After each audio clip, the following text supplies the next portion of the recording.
Hello, and welcome to Book Circle. I'm Earl Weinberg. This time we will continue our reading of Cheerfulness Breaks In by Angela Thurkill. In the drawing room they found Mrs. Keith, who was pleased to see Noel. "A friend of yours is coming to tea," she said, "Lavinia Brandon. She rang up after you had gone to the kitchen, Lydia, and she said she had a bit of petrol to spare and would be glad to come." Lydia was glad her mother was to have so charming a visitor, but her own heart unaccountably sank a little. She blamed herself inwardly for this feeling, which she put down to the rabbit stew and the evacuees. "Oh, and Tommy said he wanted to come to tea, Mother," she said. "He's doing something about a football match over here." "These young people," said Mrs. Keith to Noel Merton in what he felt to be an unnecessarily grown-up to grown-up kind of voice.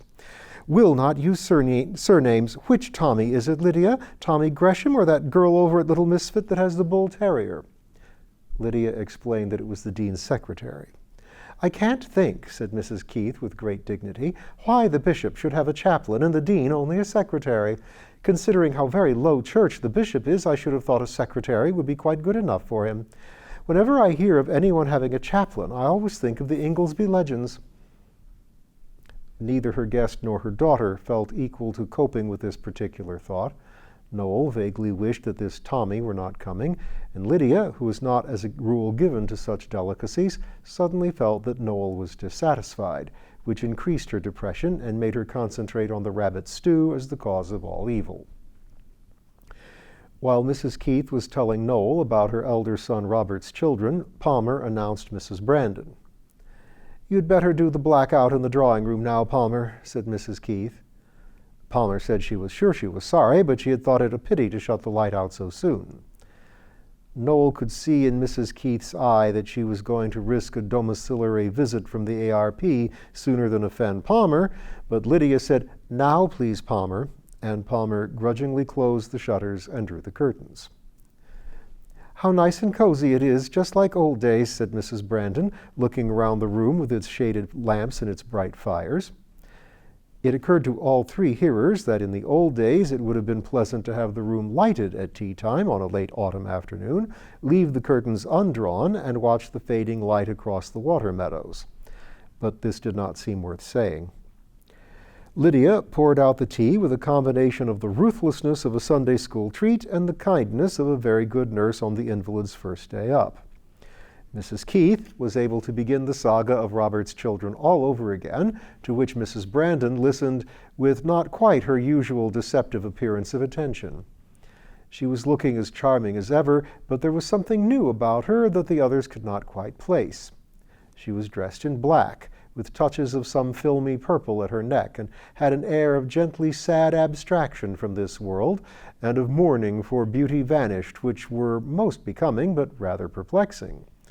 News travels fast in the country, and Mrs. Keith read the social columns of her Times very carefully every day, but from neither had she gathered that any loss had befallen the Brandon family.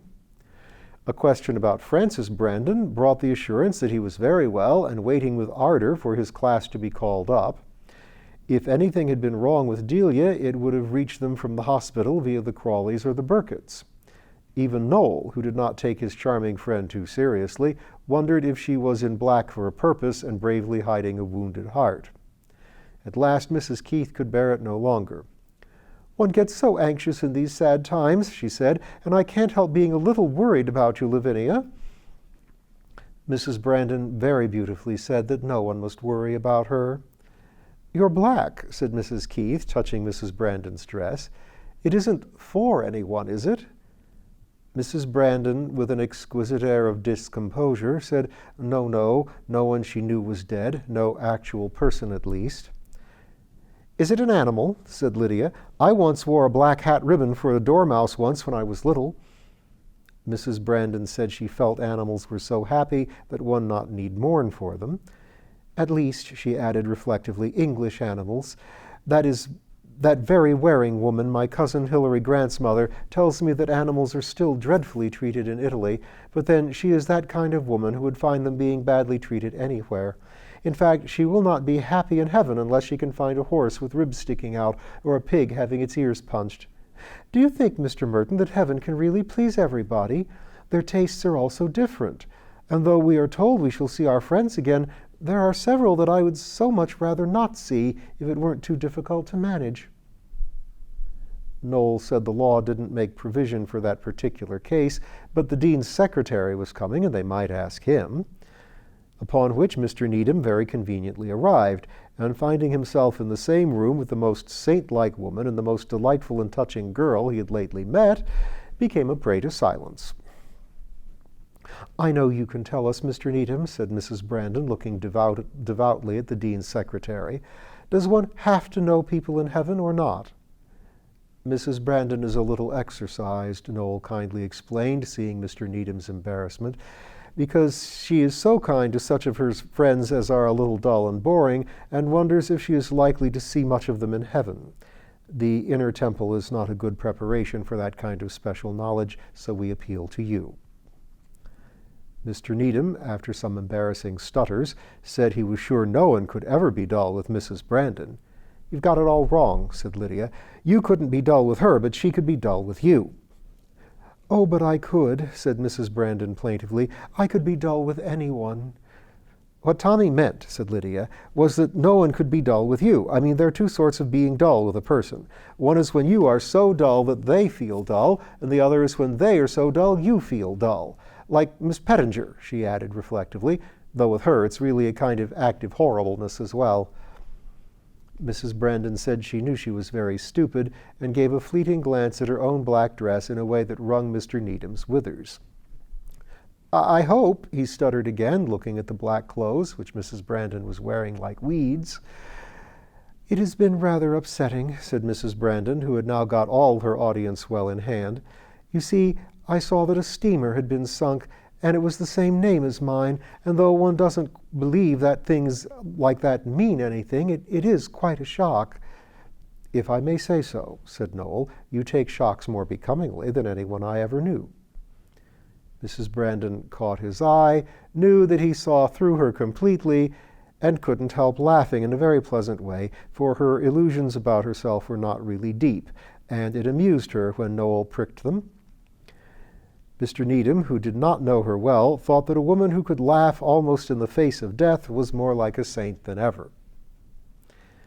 Mrs. Brandon, having made her effect, suddenly became very businesslike with Mrs. Keith about some clothes that she was having made for her nursery school, and borrowed some patterns for frocks and coats, promising in return to send Lydia a roll of material for Mrs. Keith's working party. "I really do feel quite wicked sometimes," she said earnestly to Mrs. Keith, "at not overworking myself and having a breakdown, but somehow I cannot, and if I broke down the babies would have to go. I'm having 10 more next week, and I have had the old stables made into dormitories and put in fixed basins and a bath and central heating, and Sir Edmund says he can get me enough coal if I don't ask how. But it all seems so wretchedly little when I see Delia at the hospital, and Mr. Merton in uniform, and the vicar and Mrs. Miller with those dreadful evacuee children." "At least, Lavinia, you are helping all those children," said Mrs. Keith, "and all I have done is to be so unwell that my husband had to get rid of our evacuees and take up all Lydia's time when she would like to be nursing. She is being more comfort than I can tell you." Noel Merton now began to get up. "I shall see you again whenever I can," he said to Lydia, "and let me tell you that when I see all you do, and what a good girl you are being to stick to this place and do the dull jobs, you make me in my uniform feel like three pennyworth of halfpence." Lydia looked at him. "Well, what else could I do?" she said. "I'm sorry about not going for a drive today, but it was great fun to clean out the boathouse with you. If only Colin had been here. Yeah, I'll see you out. It's a bit dark on the front doorstep. Tommy wants to tell me something or other that he wants. More committees, I suppose. Anyway, I'd better get it over." Noel said goodbye to his hostess and Mrs. Brandon and shook hands with Mr. Needham. Lydia took him to the front door with a torch to light him to his car. "You are a good, good girl," he said when he had buttoned himself into his British warm, and he put an arm across Lydia's shoulders for a moment as they stood in the darkness. Lydia turned her torch on. Noel got into the car and drove away, rather wishing that young Needham didn't want Lydia's help about anything. She gave far too much to everyone, and though he admitted that she gave very freely to himself, he suddenly had a feeling that she oughtn't to be so kind to younger men of nearer her own age. Middle-aged fool, he remarked aloud to himself, and then had to give his mind to avoiding a car with far too powerful headlights, the Gissings had he known it, which was crashing along with its wheels well over the white line, causing him to change his note to "blasted fools." But the thought of young Mr. Needham remained too near the surface for his pleasure. Lydia snapped her torch off and stood in the cold for a moment. She told herself stoutly that Noel must have lots of friends nearer his own age, grown up in a way that she could never hope to be. There was a freemasonry of age and associations between him and Mrs. Brandon that she could never hope to share. She was too humble to resent it, and indeed liked Mrs. Brandon as much as ever, but she wished quite desperately that she were over 50 and a woman of the world. She always thought of Noel as about her own age, but every now and again it was borne in upon her that he must find her rather a green girl. She gave herself one of her impatient shakes. Tommy wanted something and must be attended to. And perhaps she would be able to prop up his feelings for Octavia, which seemed to be melting again under Mrs. Brandon's unconscious influence. Mrs. Brandon then appeared, kissed Lydia very affectionately, and was in her turn driven away. Lydia went back to the drawing room, where Mr. Needham still lingered. "It does make one feel like a worm," said Mr. Needham, "to see men of Mr. Merton's age in uniform. I mean, I know I'm doing my duty in a kind of way, but it doesn't seem enough." Mrs. Keith looked so tired that Lydia said she had better go up and rest before dinner. "I expect I'm rather a nuisance," said Mr. Needham, "but if you had a few moments to spare—" "All right," said Lydia. "Have a cigarette and I'll ring for some sherry, and I'll come back when I've settled Mother." Mr. Needham was then left to face Palmer, who brought in drinks with a manner implying that every drop of sherry consumed in the house was directly taken from her and cook's wages, and that this was the kind of thing that led to a general uprising of the workers. He very basely pretended to be looking at some books in a far corner till he could feel in his back that she had gone, after which he was overcome with a sense of his own selfishness and was just going to slink away when Lydia came back. "Are you going?" said Lydia. "I thought you wanted to talk to me." "Well, I did," said Mr. Needham, "but I expect you'd rather I didn't." "Don't be an ass," said Lydia good-humoredly. "It's no good coming all the way here and going away again. Only hurry up, because Father will be back, and I've got to see him about some business." Thus hurried and abjured, poor Mr. Needham began to stutter again till Lydia's patience nearly gave way. "It's often easier for people who stammer to sing than to talk," said Lydia. "You couldn't say what you want all on one note, could you? I mean like intoning, only that goes up and down. Is it about the dean or anything?" Mr. Needham was heard to mutter the words Mr. Merton and uniform. "Well, I simply cannot understand you if you don't say something," said Lydia very reasonably. "Just try." Thus exhorted, Mr. Needham began again, and managed to explain that he had been much exercised in his mind as to his duty in the present series of crises. If only, he said, he could do something really horrible, he would feel much better. Being a secretary was like funking everything. If he could be a curate in a very poor, atheistic East End slum and never see a blade of green grass and be hooted in the streets and work for 24 hours on end and have the church open for down-and-outs all night and be in charge of a plague-stricken district and fast a great deal, or if they would send him to convert cannibals or preach to lepers or have his hands and feet frozen off in the Hudson Bay country, he would feel much better. As it was, he thought he would go mad. Or be a chaplain in France, though that was asking far too much. It was the older men who got all those jobs, and there didn't seem to be any place for a young man at all. His speech then petered miserably out, and he said he supposed he had better get back to the deanery. "Look here," said Lydia, "it's perfectly foul for anyone to be themselves just now, but it's about all one can be. I expect the dean feels frightfully rotten too, and would much rather be killed like St. Thomas a Becket, but he can't, so he has to do without. I feel pretty sick myself at doing nothing when Delia and Octavia are on night duty for weeks at a time, and Mrs. Brandon is having a house full of children, and Noel is doing something secret in uniform, and Colin, that's my brother, training artillery in camp like anything. Oh, and everyone doing something. You really aren't the only one, Tommy. Anyway, the dean must have a secretary, and it's an awful help for Octavia to have you about. Buck up." "Do you think it really is a help to Octavia?" said Mr. Needham. "Of course it is," said Lydia. "If you didn't take her for a walk when she comes off duty or before she goes on, she'd never go out at all. She's so lazy, and then she'd get fat and bloated and not be able to nurse anyone. Of course, you're a lot of use." Mr. Needham, who having unloaded all his troubles onto someone else, felt quite light-hearted, said he was frightfully ashamed, and she was the most frightfully decent person to have helped him so much, and he supposed he'd better go on. On his way out, he crossed Mr. Keith, who had just returned from Barchester, said how do you do and goodbye to him in a breath, and went back to the deanery, his mind a confused jumble of adorations. Of Mrs. Brandon, because she had that effect on nearly everyone, of Lydia, because she was a girl one could at least tell anything to without upsetting her, and perhaps the nicest girl he'd ever met, of Octavia, because it is wonderful to feel that you are really being a help to someone and almost consoles you for not being murdered by EastEnders, cannibals, or lepers. But he determined to speak to his employer again about the chance of getting to the front. "Tiring day at the office," said Mr. Keith, sitting down heavily in the drawing-room. "You know, Lydia, it's no fun being old and out of things. It isn't only the young clerks who have been called up, but I find myself actually envying Robert, because he is in the thick of everything. He is helping with every important county activity, and I must say doing it all admirably, and so is Edith, and all I can do is what any junior clerk would do, routine work at the office and my usual committees, hospital, and so on. It takes the whole heart out of one. There isn't any place for the old men now." "Rot, father," said Lydia, kissing the top of his head. "If you didn't keep the office going, Robert would have to stop being useful to the country. And then there's the place and mother. And I wanted to talk to you about the third sluice in the water meadows. Something's got to be done about it." So they talked about the sluice. And then Lydia went to dress for dinner. As she pulled her stockings on to her right leg, there was a faint sensation on her knee, and she felt the well-known feeling of a ladder rushing head downward from knee to toe-tip. It was not a very favorite pair of stockings, and one heel had a small darn, but suddenly it was more than Lydia could bear. She hurled herself onto her bed, and there cried uncontrollably, as she had hardly done since she was a child. She would have given anything to cry herself to sleep and forget everything, but it was impossible, so with the last spasm of sobbing, she got up, blew her nose several times, washed her face violently and determinedly,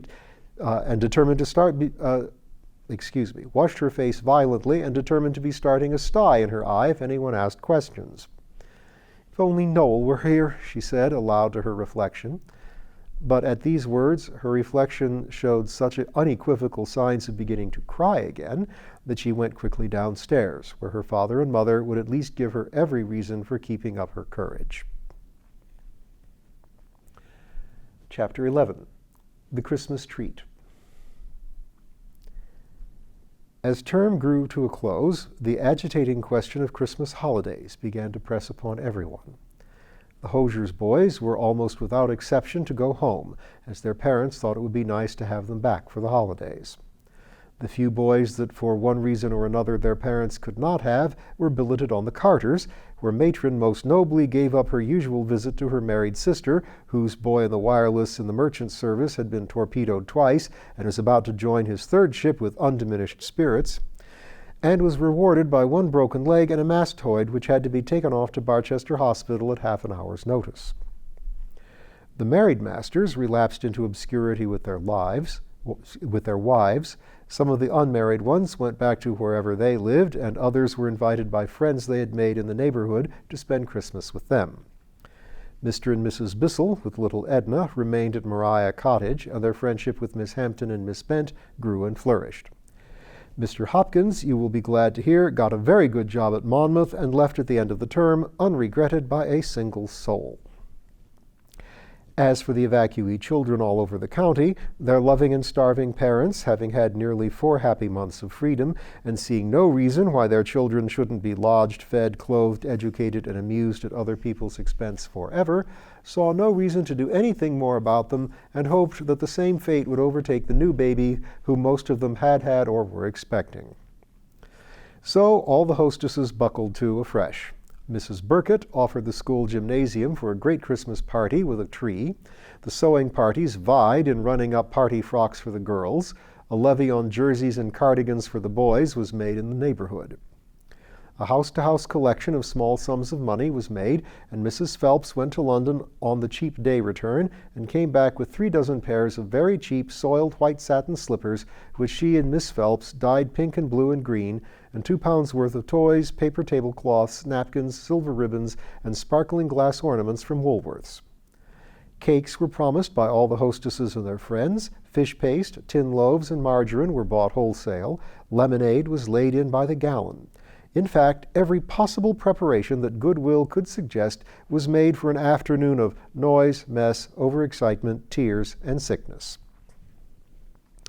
The actual preparations were put in the hands of Kate Carter, whose gentle soul reveled in the prospect of a total upsetting of her life for a week or more and the subsequent clearing up. Under her benign and unruffled sway, the Hosier's boys, who were staying at Everard's house, cleared away the gymnastic apparatus, swept the floor, brought in from under the pavilion the trestle tables that were stored for the school sports and big cricket matches, helped to unload with only 3 breakages the chairs that came like bony sardines in a van from Barchester, rushed down to the village for drawing pins and string, borrowed the Scouts' trek cart and collected all the cups and plates that were being lent, carried up the 2 big tea urns from the British Legion, and brought in coke for the big stove that more or less heated the building. It was really a crowning mercy that Mason, the school drill sergeant who had come up with Mrs. Burkett from the lower school, was in Manchester with his mother, or he would have infallibly gone mad at the desecration of his temple and the sight of the parallel bars shivering in the cold in the bicycle shed. The question of invitations was not an easy one. It had gradually dawned upon the promoters of the party that it would be impossible to invite all the evacuated children in the neighborhood. Mrs. Bissell, who was invaluable throughout the proceedings, suggested that the head teacher of each school represented in or near Southbridge should be given 25 invitations, with a request to distribute them among those of his or her scholars who were the least likely to let down the general tone. These schools were St. Bathos, Church of England, Pocklington Road School, rigidly Baptist, St. Quantock, Catholic, and the Hiram Road School, aggressively non-sectarian, not to say pink. The invitations were issued 3 weeks before the party so that the children might be chosen with care and deliberation. At first all went well, indeed too well, for on hearing of the ordeal by behavior, every child behaved so unnaturally well that their teachers considered drawing lots. As time went on, however, the old Adam, and in a great many cases the old Eve, triumphed over virtuous resolves, and by the end of a week it seemed doubtful whether a single child would be eligible.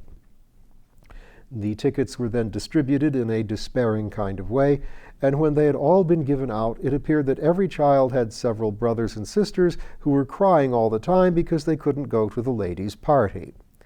It then became evident that to control a nominal 25 children, at least 1 teacher per head would be needed, and failing this, at least 4 teachers to each party. Sister Mary Joseph, who presided like a devout white pouter pigeon over St. Quantock, sent in a petition that all her teaching nuns might come, as a party would be such a treat for them, a request that could not well be refused to anyone so charming and so used to getting her own way.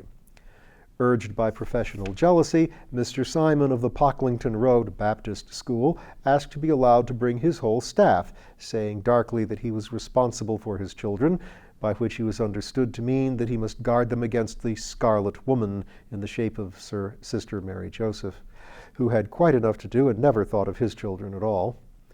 Mr. Simon's application was rapidly followed by one from Miss Carmichael of St. Bathos, C of E, who wished to bring her entire staff on no grounds at all, and was insanely jealous because she was not on the committee. The rear was brought up by Mr. Hedgebottom of the Hiram Road School, who had at first decided to refuse to allow his children to attend a capitalist function, but after wrestling with his conscience, forced it to tell him that they ought to see how the so-called upper classes lived, that their teeth might be sharpened for the class war, in joyful hopes of which he lived. By adding to these a number of evacuated mothers who wished their children under school age to participate in any overexcitement and overeating that might be going on, Kate Carter and Mrs. Bissell, who sat as a kind of permanent committee of public safety, found that they might easily have from 150 to 200 guests. But pinning their faith on the number of colds that were going about, they prepared for a maximum of 150. And we'll get the lowdown on the Christmas party next time.